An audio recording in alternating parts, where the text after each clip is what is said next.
Good morning guys, my name is Mark and today ituturo ko sa iyo ang step number 2 on our how to create a capture page using Facebook Notes video series.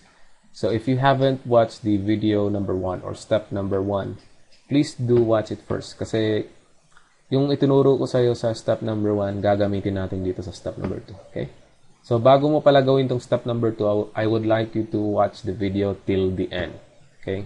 Para alam mo yung kung ano yung gagawin mo. If pwede, panoorin mo to ng tatlo or dalawa or tatlong beses hanggang sa sa isip mo yung kung ano yung mga gagawin. Okay? So, una natin gagawin, mag-login ka lang sa Facebook account mo. And then, dito sa taas, makikita mo tong Facebook search box or search bar. Okay? By the way, again, yung ginagamit kong browser is a Google Chrome. If maaari, please do use Google Chrome. Okay? Again, type mo tong notes dito sa taas, dito sa Facebook search bar. Then pag na-type mo na yan, lalabas tong suggestion box na to. Click mo lang tong notes app. Pag na-click mo na yan, re-redirect ka dito sa page na to. Okay? And then, gagawin mo lang, click mo lang tong write a note.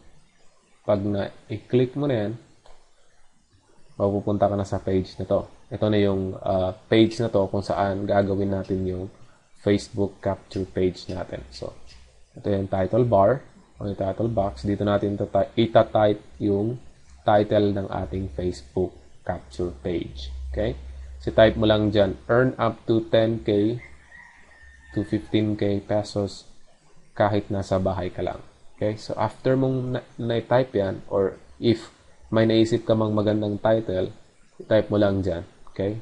Pag na-type mo na yan, minimize mo tong window na to, itong browser na to, para mapunta tayo sa desktop.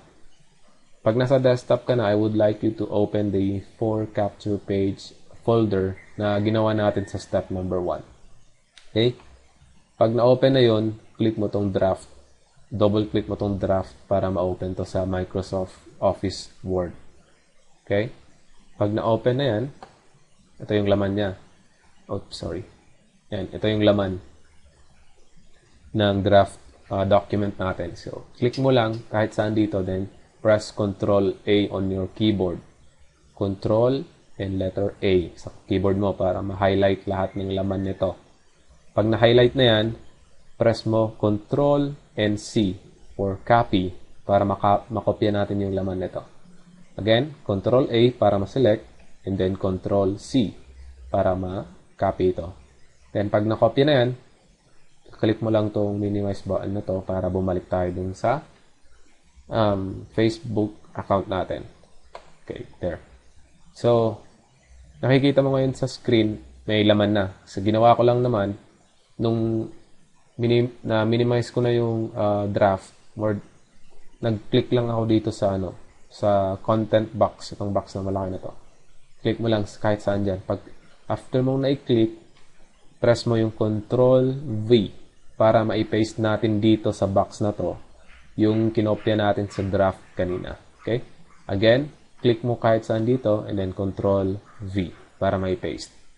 Pag na-paste, yan na yung laman. Makikita mo na yung kinopya natin galing sa Word document kanina. Okay? So, scroll down mo lang. After mong ma-click, ma-paste, scroll down ka lang. Kikita mo to. Scroll down.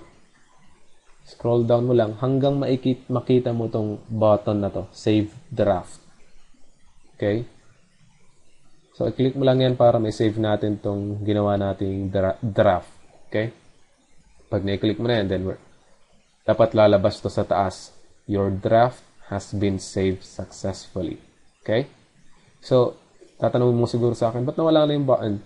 Nasa baba, actually nasa baba siya. Hindi ko lang may scroll down kasi pin-PowerPoint ko tong step-by-step video para mas madaling masundan. Okay?